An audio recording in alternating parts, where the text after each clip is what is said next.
Okay, let's dive into a book that is, without a doubt, one of the most brilliant and, frankly, disturbing novels of the 20th century. I'm talking about A Clockwork Orange by Anthony Burgess. And here's the kicker. It's a book so infamous, so controversial, that for a while there, the author himself wanted nothing to do with it. So you gotta wonder, right? Why on earth would an author feel that way about his most famous creation? Well, to get to the bottom of that, we've got to dive right into the story itself. And let me tell you, it is a wild ride, full of violence, big philosophical questions, and a whole lot of controversy. All right, let's step into this world. Picture this. We're in a bleak, dystopian London sometime in the near future. The government is, well, let's just say it's very hands-on. The buildings are all cold, blocky concrete. And the streets? The streets belong to the youth, and not in a good way. They belong to gangs of incredibly violent teenagers. And right at the center of this teenage nightmare is our narrator, Alex. And this guy, he's charismatic, he's smart, and he has absolutely no moral compass. None. He's a total walking contradiction. I mean, one minute he can be moved to tears by a beautiful Beethoven symphony, and the very next, he's getting a genuine thrill from committing some horrible act of violence. It's this bizarre split in his personality that really powers the whole story. Now, to really pull us into this future world, Burgess does something, well, kind of genius. He invents a whole new language for the teenagers. It's called Nodsat, and it's the slang that Alex and his friends all speak. And what's really cool is that Burgess, who actually knew Russian, based a lot of it on Russian words.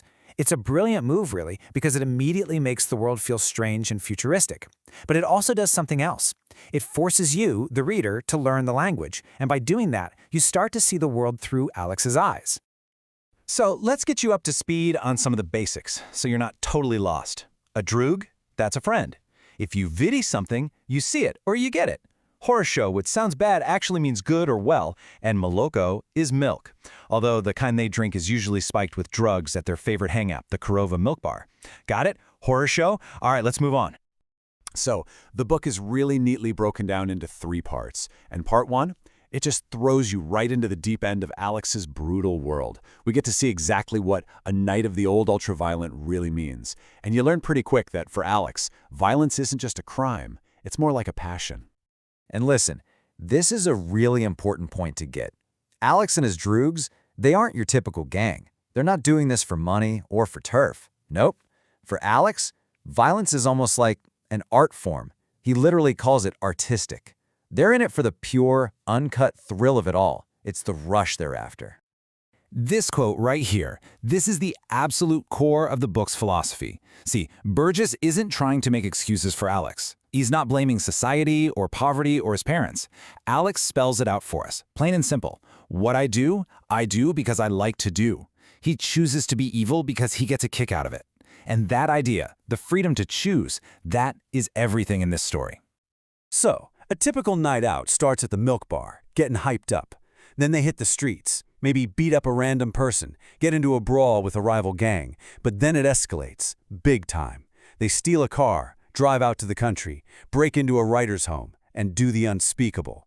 But this night, things are different. There's been a power struggle brewing in the gang, and it turns out the next job is a setup. His own droogs, his friends, they betray him. They smash him in the face and just leave him there for the cops to find. He's arrested for murder, and just like that, his reign of ultra-violence comes to a screeching halt. And that brings us to part 2, and the introduction of the infamous Ludovico technique. Alex is in prison now. The tables have completely turned. He's not the predator anymore. He's the prey, and he's about to find out that the government has a brand new and pretty terrifying plan for people like him. He gets slapped with a 14-year sentence. Now think about that. You're 15 years old. 14 years is basically an eternity. He gets desperate, and that's when he starts hearing these rumors, whispers, about a new experimental treatment that can get you out of jail in just 2 weeks. And that treatment? That's the Ludovico technique. The government sells it as this amazing scientific cure for being a criminal. They think they've found the ultimate solution to crime, a way to literally reprogram bad people into being good. And Alex? He doesn't care about any of that. All he hears is out in 2 weeks. It's a get-out-of-jail-free card, and he signs up without a second thought. The procedure itself is just clinical and awful. They shoot him up with a drug that makes him feel horribly, violently sick. Then they literally clamp his eyelids open so he can't look away and force him to watch movies filled with the most extreme, graphic violence you can imagine. The same stuff he used to love. His brain is being rewired, right? Conditioned to connect violence with this feeling of profound sickness. But there's a terrible mistake. One of the films they show him has Beethoven's Ninth Symphony playing in the background, his absolute favorite piece of music.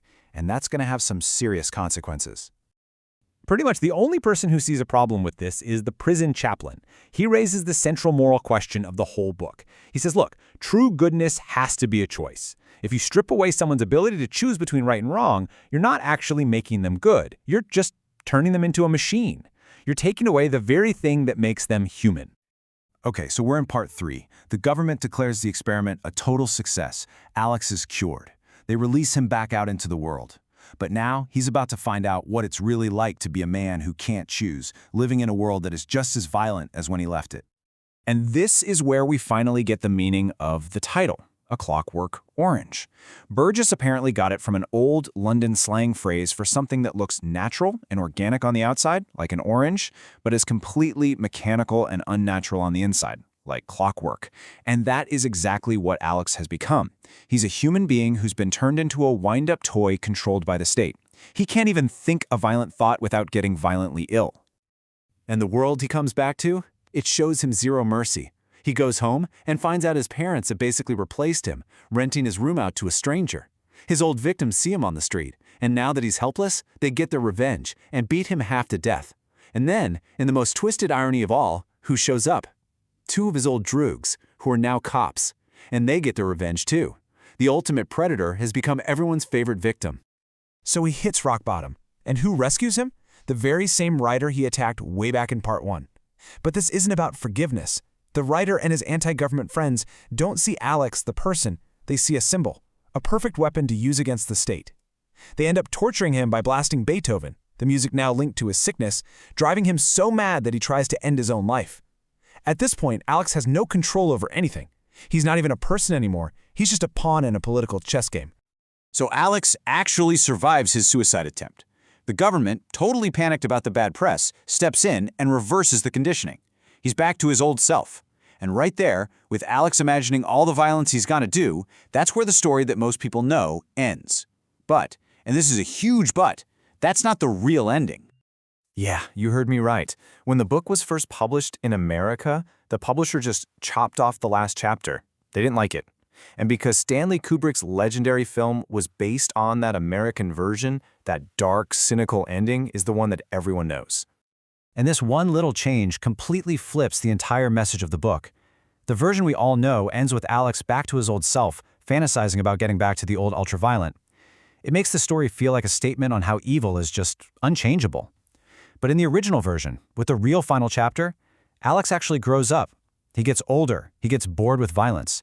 He runs into one of his old droogs who settled down with a wife, and he thinks, you know what? I want that. He makes the choice to change. Yeah. In that original ending, Alex looks back on his violent youth and doesn't see it as his true evil self. He sees it as just a phase. He says being young is like being one of those little wind-up toys that just goes and goes, banging into things without any real thought. It's just a stage you go through before you mature. I mean, you can imagine how Burgess felt about this, right? For him, it was a total butchering of his work.